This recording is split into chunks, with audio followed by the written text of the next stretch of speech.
তো দর্শক, আজ আবারও জাতীয় সংসদের নবম পে স্কেল ইস্যুতে উত্তপ্ত আলোচনা দেখা গেল। সরকারি চাকরিজীবীদের বেতন বৃদ্ধি, দ্রব্যমূল্যের ঊর্ধ্বগতি এবং নতুন পে কমিশন গঠন নিয়ে সংসদ জুড়ে সৃষ্টি হয় তীব্র আলোচনা ও উত্তেজনার। বিশেষ করে তরুণ সংসদ সদস্য হাসনাত আবদুল্লাহ তার জোরালো বক্তব্যের মাধ্যমে পুরো অধিবেশনের কেন্দ্রবিন্দুতে পরিণত হন। ভিডিওটি শেষ পর্যন্ত দেখুন, আর আপনি যদি একজন সরকারি চাকরিজীবী, পেনশনভোগী কিংবা নবম পে স্কেলের আপডেট জানতে আগ্রহী হন, তাহলে এখনই চ্যানেলটি সাবস্ক্রাইব করে রাখুন, কারণ নবম পে স্কেলের প্রতিটি গুরুত্বপূর্ণ আপডেট সবার আগে আমরা আপনাদের কাছে পৌঁছে দিচ্ছি। জাতীয় সংসদের চলমান অধিবেশনে আজকের আলোচনার শুরু থেকেই পরিবেশ ছিল কিছুটা থমথমে।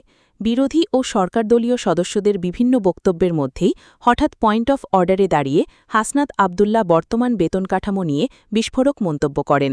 তিনি বলেন, ২০১৫ সালের পে স্কেল দিয়ে ২০২৬ সালের ভয়াবহ দ্রব্যমূল্যের বাজারে সরকারি কর্মচারীদের টিকে থাকা প্রায় অসম্ভব হয়ে পড়েছে।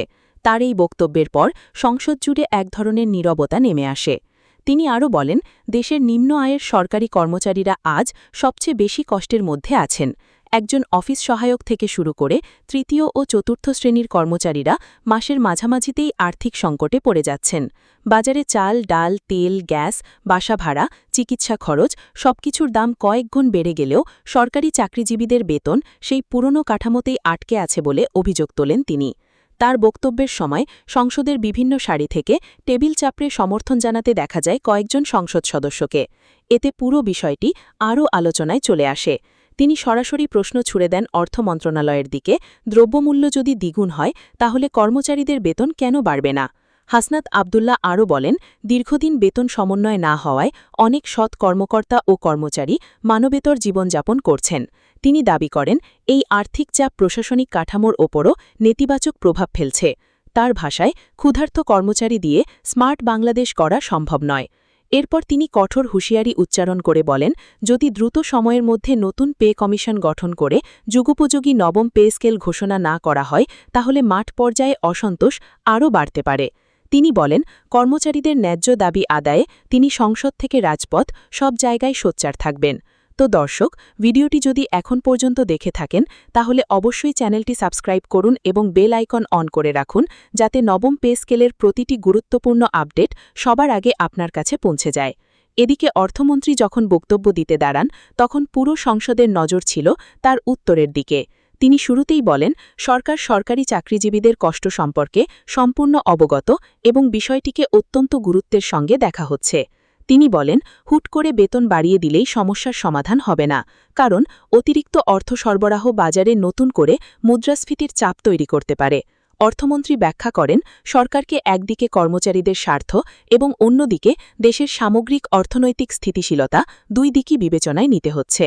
তিনি আরও জানান, অর্থ মন্ত্রণালয় ইতোমধ্যে একটি টেকনিক্যাল কমিটি গঠন করেছে, যারা দেশের বর্তমান জীবনযাত্রার ব্যয়, পার্শ্ববর্তী দেশগুলোর বেতন কাঠামো এবং সরকারি কর্মচারীদের বাস্তব অবস্থা নিয়ে বিশদ বিশ্লেষণ করছে। বক্তব্যের এক পর্যায়ে তিনি গুরুত্বপূর্ণ ইঙ্গিত দিয়ে বলেন, প্রধানমন্ত্রী নিজেও নতুন পে স্কেলের বিষয়টি নিবিড়ভাবে পর্যবেক্ষণ করছেন। তিনি সংসদকে আশ্বস্ত করে বলেন, আসন্ন বাজেটে শুধু সাধারণ ইনক্রিমেন্ট নয়, বরং বড় ধরনের বেতন সমন্বয়ের পরিকল্পনা সরকারের রয়েছে। অর্থমন্ত্রী আরও জানান, নতুন কাঠামোতে নিম্ন গ্রেডের কর্মচারীদের জন্য বিশেষ সুবিধা বাড়ানোর বিষয়টি গুরুত্বের সঙ্গে বিবেচনা করা হচ্ছে, যাতে বেতন বৈষম্য কমে আসে এবং সাধারণ কর্মচারীরা কিছুটা স্বস্তি পান।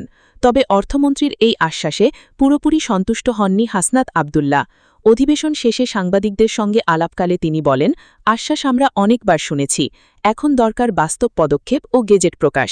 তিনি আরও বলেন, প্রজ্ঞাপন জারি না হওয়া পর্যন্ত সরকারি কর্মচারীদের এই দাবি অব্যাহত থাকবে। তার এই বক্তব্য ইতোমধ্যেই সামাজিক যোগাযোগ মাধ্যমে ব্যাপক আলোচনার জন্ম দিয়েছে। রাজনৈতিক বিশ্লেষকদের মতে, নবম পে স্কেল এখন আর শুধুমাত্র প্রশাসনিক বিষয় নয়, এটি ধীরে ধীরে একটি বড় রাজনৈতিক ও সামাজিক ইস্যুতে পরিণত হচ্ছে। কারণ একদিকে দ্রব্যমূল্যের চাপ, অন্যদিকে দীর্ঘদিন ধরে বেতন বৃদ্ধি না হওয়ায় লাখো সরকারি কর্মচারীর মধ্যে অসন্তোষ বাড়ছে। অন্যদিকে সরকারের জন্য এই বিষয়টিও একটি বড় চ্যালেঞ্জ, কারণ মুদ্রাস্ফীতি নিয়ন্ত্রণের পাশাপাশি বিপুল সংখ্যক কর্মচারীর বেতন সমন্বয় করা অর্থনৈতিকভাবে অত্যন্ত গুরুত্বপূর্ণ সিদ্ধান্ত হয়ে দাঁড়িয়েছে। আজকের সংসদীয় বিতর্কে একটি বিষয় স্পষ্ট হয়েছে, নবম পে স্কেল নিয়ে সরকারের ভেতরে আলোচনা অনেক দূর এগিয়ে গেছে। এখন সবার চোখ আসন্ন বাজেট এবং সম্ভাব্য গেজেট ঘোষণার দিকে। তো দর্শক, নবম পে স্কেল, 100% পেনশন, নতুন গেজেট এবং সরকারি চাকরিজীবীদের সকল গুরুত্বপূর্ণ আপডেট সবার আগে পেতে এখনই চ্যানেলটি সাবস্ক্রাইব করুন। ভিডিওটি ভালো লাগলে লাইক দিন, কমেন্ট করে আপনার মতামত জানান এবং শেয়ার করে অন্যদেরও জানিয়ে দিন। আজ এ পর্যন্তই, সবাই ভালো থাকবেন।